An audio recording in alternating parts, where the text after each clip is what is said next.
Assalamualaikum warahmatullahi wabarakatuh. Waalaikumsalam. Salam sejahtera bagi kita semua.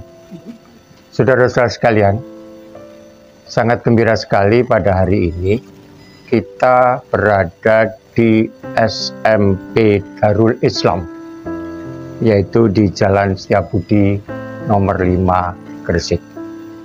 Secara kebetulan saya bertemu dengan Bapak Sumarga Adi Satria MPD.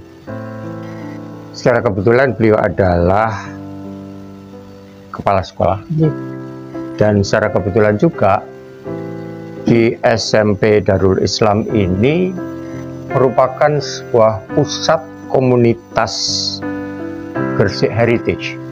Wah, ini kita ngomong heritage.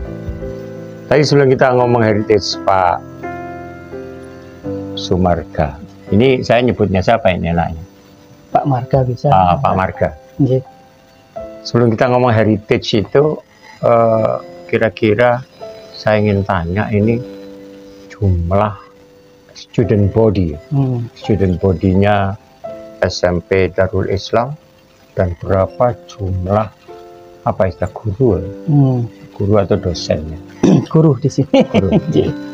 Kalau untuk keseluruhan peserta didik yang di sekolah kami sekitar 230-an kayak gitu. 230 sekitar. Student body. Dan terus untuk guru-gurunya sekitar 40. Dan itu sudah terbagi ya? Sudah terbagi. Yang materi A, yang B, beda-beda. Oke. Sampai di sini kita melihat, tadi saya mendengar bahwa di tempat ini itu merupakan pusat komunitas Gresik Heritage. Sampai bisa menjadi pusat komunitas heritage, bagaimana Pak Marga? Memang pertemuannya ini kita tidak disangka-sangka. Mulai dari perseorangan dari akademisi, dari budayawan, dari tokoh masyarakat, pengusaha, ini kumpul jadi satu menjadi komunitas yang kita namakan komunitas Gresik Heritage. Yang awalnya di pecinta sejarah dan budaya Kota Lama Gresik. Dan kalau seandainya lebih dimudahkan lagi dengan disampaikan launching yang kemarin tanggal 5 Maret itu adalah launching Gresik Heritage. Jadi ini perkumpulan bukan hanya budayawan saja, tapi akademisi juga ada, pengusaha dan lain-lain banyak. Gitu. Intinya bahwa berbicara tentang heritage itu kita berbicara tentang warisan kebudayaan. Gitu. Kalau saya melihat warisan kebudayaan itu kan semua yang kita warisi, tapi tentu harus ada strategi kebudayaan. Kalau kita bicara warisan kebudayaan kan kalimat pasif.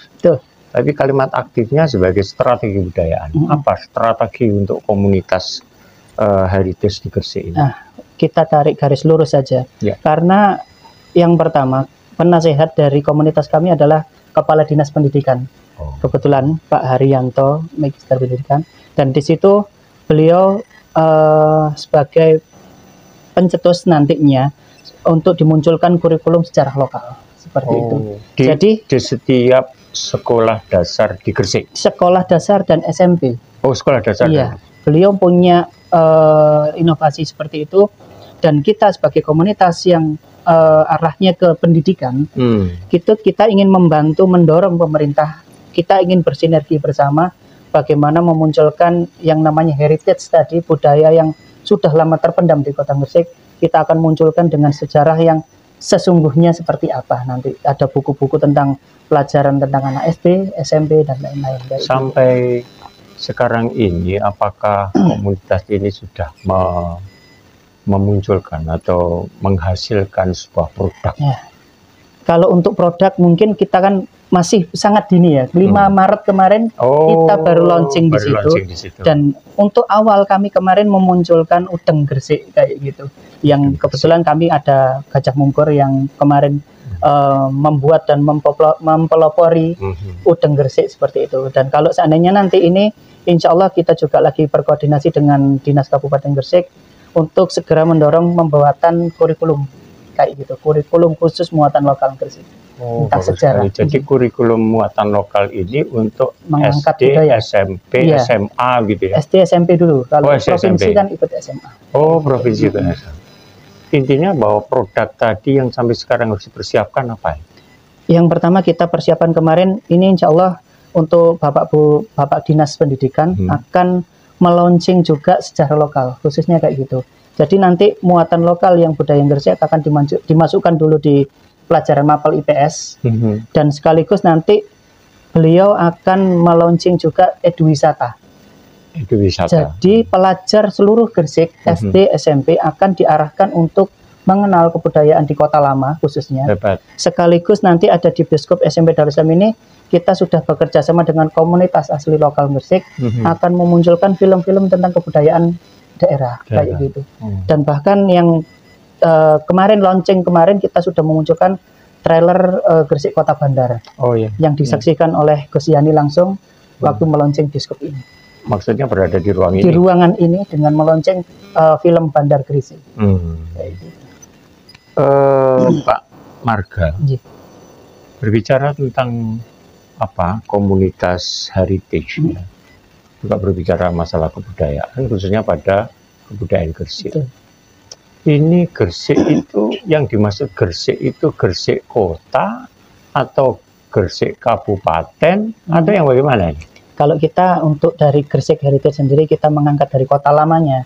Kalau untuk kabupaten kan kita banyak ya, istilahnya ada Sedayu, ada Menganti, itu masih terlalu luas untuk ada sekian banyak kecamatan. Masih kecamatan yang akan kita bantu untuk gimana memunculkan sejarah-sejarah di daerah masing-masing. Nantinya akan seperti itu. Kalau kita bicara heritage ya, heritage di Kota Lama, Gresik Kota Lama, saya mungkin bisa diberi contoh ya. Ini apa aja ya? Apa aja yang Kota Lama ini? Satu atau dua contoh. Contohnya di sini itu terlalu cukup banyak makam-makam Bandar Gresik. Contohnya Nyi Ageng Pinate. Terus Fatimah binti Maimun. Terus bahkan Malik Ibrahim yang menyebarkan agama Islam dan seperti itu. Sekaligus di sini kalau di Jalan Setiabudi ini adalah Jalan Pecinan dulu, Bapak. Dan di situ di sebelah kami ada Jalan Kolonial, daerah Polres itu. Terus ada kolonial dan terus ada juga dari saudagar dari Arab. Jadi namanya Kampung Arab.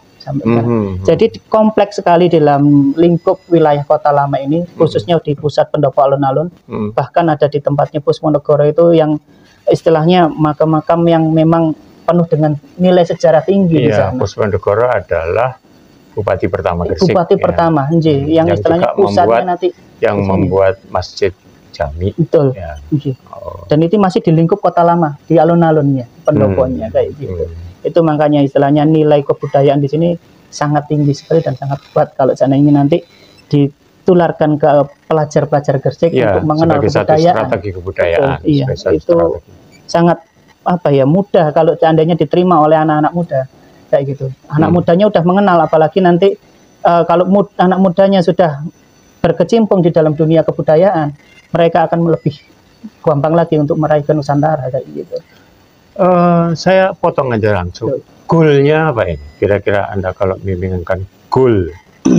Kalau seandainya kita berbicara pelajar-pelajar itu merebut wilayah internasional, kita akan merebut wilayah Nusantara. Jadi biarkan internasional yang datang ke kita untuk mengenal kita kayak gitu. Jadi kita tidak terlalu mengarah ke barat atau kemana, biarkan yang lain bagi kita, itu goalnya. Pengenalan budaya Nusantara. Saya ingin melanjutkan obrolan ini pada sesi yang berikutnya. Terima kasih. Oke. Baiklah, Pak Marga. Saya ingin berbicara tentang kekinian. Tadi dikatakan bahwa komunitas Gresik Heritage. Terus kita akan berbicara tentang heritage. Dalam perkembangan dewasa ini kita tahu bahwa dalam revolusi industri keempat sudah muncul yang namanya cyber, macam-macam dan sebagainya, yang semua adalah tentang kepintaran, tentang pemajuan kepintaran. Kira-kira heritage dalam hubungannya dengan perkembangan milenial sekarang ini bagaimana? Itu sangat istilahnya relevan lagi dengan gerakan milenial sekarang. Karena heritage yang kami angkat itu mengangkat pada kebudayaan seperti kalau tadi dibilang revolusi industri 4.0, 5.0, dan sekarang melangkah lagi kita ke society 5.0 sekarang. Society 5.0. Ya, Society 5.0. Dan di situ memang di Jepang yang memunculkan itu. Ya. Sekiranya itulah yang saya ambil, kenapa perkembangan zaman itu kita harus segera respon. Oleh sebab itu pembuatan bioskop ini pun kita melangkah ke sana.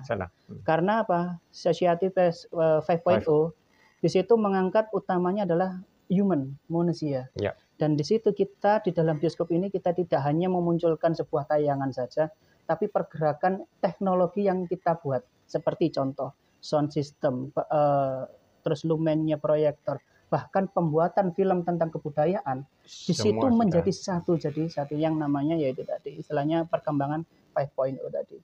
Jadi bukan hanya di revolusi industri. Intinya bahwa semua terintegrated di gedung ini. Di dalam bioskop ini, di dalam pembelajaran yang akan kami sampaikan nanti, bahkan saya akan membuatkan program kayak kolaborasi pembelajaran. Jadi pembelajaran yang dulu bisa di IPS, sekarang bisa gabung langsung dua kayak gitu, IPS dan IPA.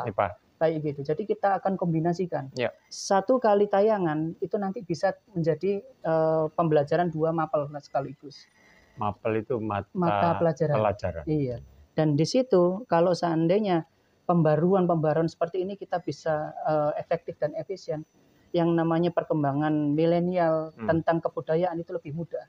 Apalagi perkembangan perfilman dengan pengangkat audiovisual itu sangat luar biasa. Editing bahkan untuk suara saja tidak menggunakan suara yang ngapunten posisinya speaker yang biasa, tapi sudah menggunakan Sauron 7.1 dan dengan standar bioskop. Dan mereka tidak main-main untuk kualitas suara. Kenapa? Karena pembelajaran kalau seandainya masih terintegrasi dengan pembelajaran yang model lama, menggunakan kapur dan papan tulis, itu anak-anak sekarang kurang menarik. Bahkan untuk anak diberikan buku untuk pembelajaran literasi kurang mengena sekarang. Nah, ini pembaruan penayangan bioskop seperti ini, mulai dari pendengaran, penglihatan, sampai pun imajinasi fiksi mereka akan muncul semua. Penalaran itu akan dimunculkan di sini. Bahkan untuk panggung kecil ini saja nanti sebagai presentasi mereka kayak gitu. Bagaimana mereka bisa mempresentasikan pembelajaran yang sudah didapat dari penayangan film-film pembuatan mereka sendiri kayak gitu, atau film-film dari luar. Jadi munculnya dari Gresik Heritage yang dari sekolah kami menggandeng bersama dengan komunitas ini sangat linear kayak gitu istilahnya, sangat menjadikan kolaborasi yang sangat epik ya kalau saya bahasa sekarang. Karena kalau seandainya kita melihat sekolah itu tidak hanya diampu oleh Bapak Ibu guru, tapi sekarang seluruh komunitas dan jajaran masyarakat bisa bergabung untuk mengangkat pendidikan. Seperti itu. Sampai sekarang ini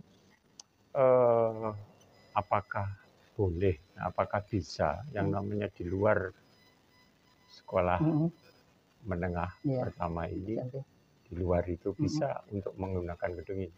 Kalau seandainya ini nanti gedung bioskop ini akan dibuat pengenalan film ke masyarakat bahkan kayak gitu. Karena kan ya mohon maaf ini nanti akan bisa mengangkat ekonomi juga. Tiketing nanti kita buat. Bahkan nanti untuk pengenalan yang dari sekolah-sekolah luar itu akan lebih mudah kayak gitu pengenalan sekolah ini. Nanti seperti itu. Jadi kan ini juga membutuhkan financial support. Iya betul.